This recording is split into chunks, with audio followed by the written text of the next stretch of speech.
All right, this is going to be part 3 of trying to do the article outline for the Shepard and Slavov readings. So, in the last part, what we did is we identified the 3 arguments from the Shepard article.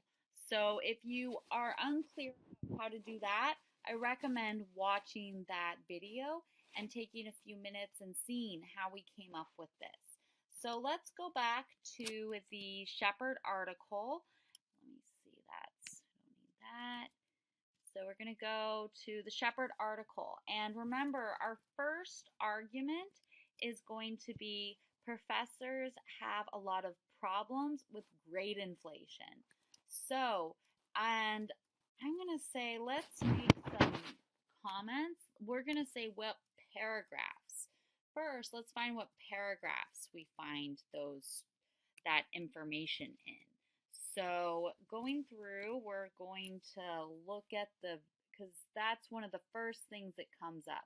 So professors have a lot of problems with students who expect high grades. So basically, professors have a lot of problems with grade inflation.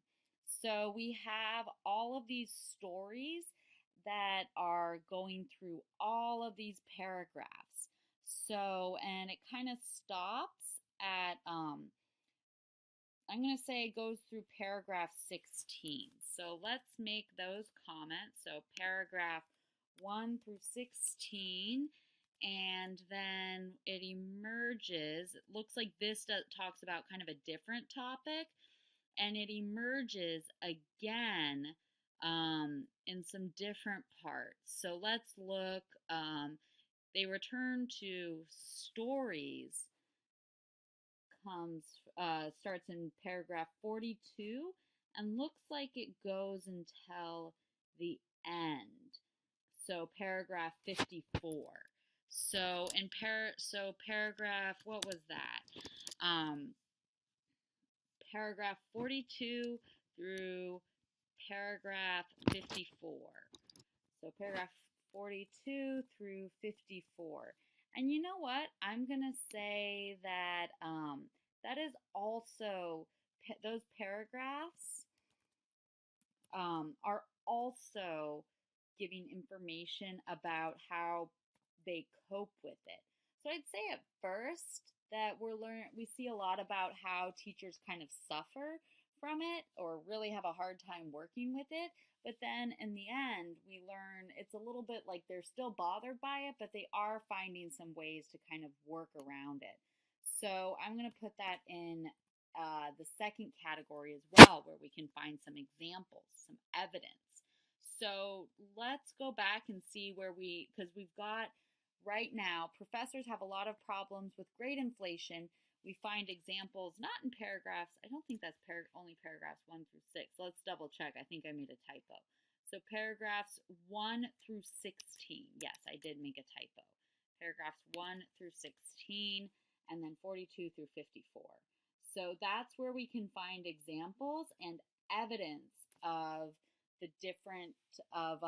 how professors have a lot of problems with grade inflation.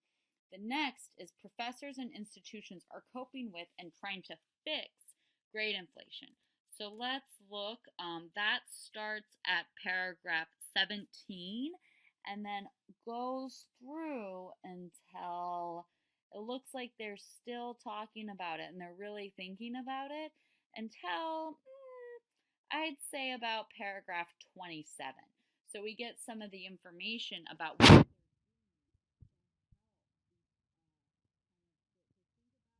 solve grade inflation. And I'm going to actually close these or minimize these reading questions since we're not using them enough, but that can be a good tool.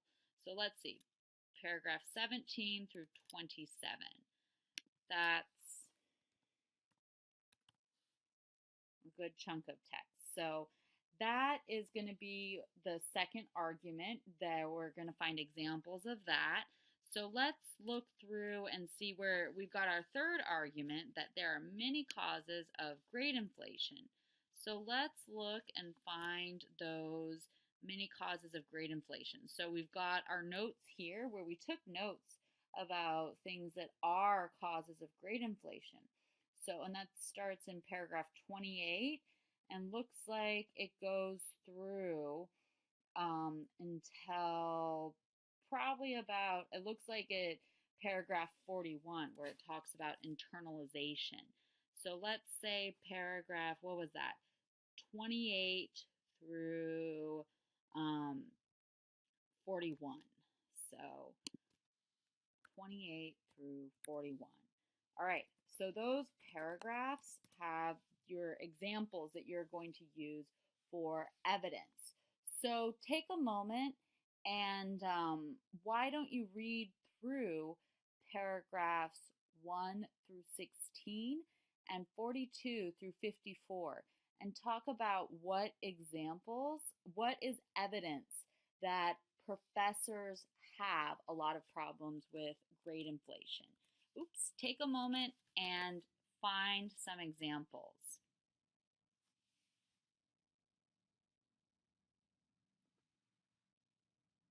All right, so I hope you were able to pause and find some examples. So I think that if you look through, especially the first page, what you have is the author's experiences and then also her colleagues' experiences. So you can say something like, just list that those types of things, like the author was challenged by a student during about their grade after her first semester. So that's what happened. And if you're trying to think, like, wait, what kind of evidence is that? So what's the category? So that's I'm going to say personal, as well as professional experience, because she was a professional who was directly experiencing this. So I'm going to say that is the category of the evidence that's listed. So take a moment, read through paragraphs 1 through 16 and paragraphs 42 through 54 and think about how you can summarize what is an example of professors have a lot of problems with grade inflation and make a category of that type of evidence. All right, so pause the video, go ahead and read through and make that list. All right, great. And then now next, what we want to do is you want to do the same thing with professors and institutions are coping with and trying to fix grade inflation. So think about, like, they're coping with, so coping, trying to figure out what it is, how to fix it, struggling with it, but still trying to be positive and working towards a good solution about it. So find examples, the evidence that shows this and proves that this is an argument, and then make a category for it.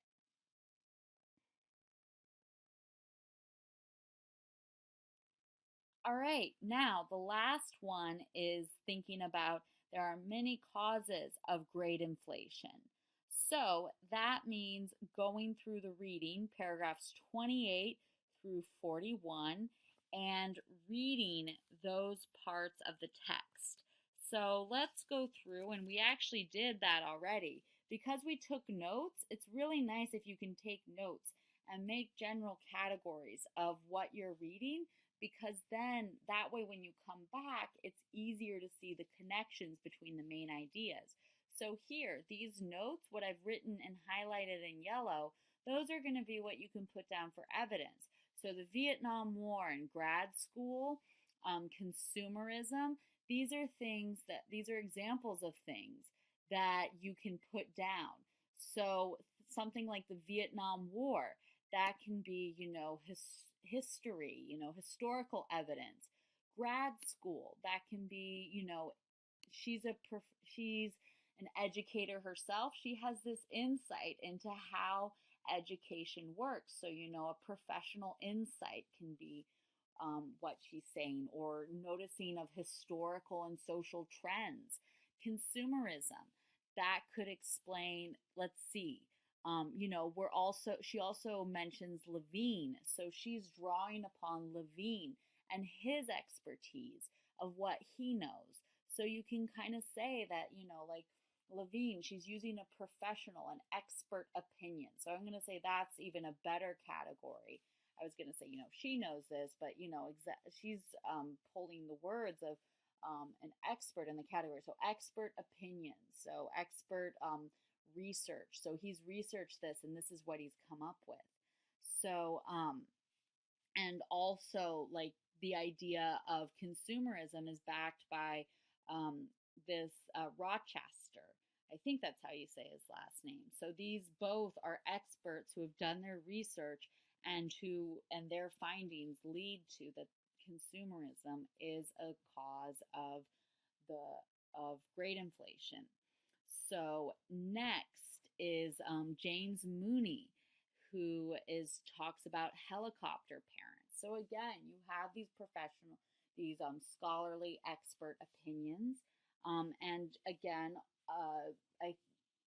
Shepard sort of supports this idea with her own experiences of being a helicopter parent. So as well as an expert and scholarly opinion, you have the personal opinion of Shepard. So next, we're going to look at parental control. So remember, when you put like helicopter parents, you put that in the second column. So for the evidence column. And then the next you'd put in the third column, the type of evidence that you're going to put is going to be expert opinion, expert scholarly opinion, expert research, academic research, as well as personal opinion, since some of that is backed up by Shepard. She experiences this firsthand. So we've got helicopter parents. That's something that Shepard knows about. And then last, we've got this idea of parental control and internalized strictness around grades. So let's see what kinds, if you read the paragraphs that mention parental control as well as the internalized grades, you can see who is talking about it, who's saying, who is giving these opinions, who's giving this information.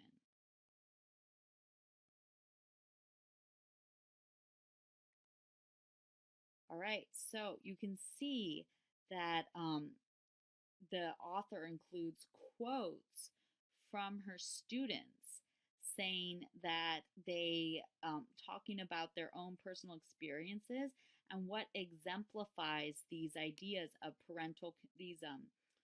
phenomena of parental control and internalized strictness around grades. So these both are causes of grade inflation, and they're these examples that you would put in the second column for evidence. And then to think about what kind of evidence are these, I'm going to say that we don't have. I'm going to take a moment and I'm going to read through and see. And it looks like we do have some information from personal from experts. So you've got like Peter Stearns. That's talking about helicopter parents.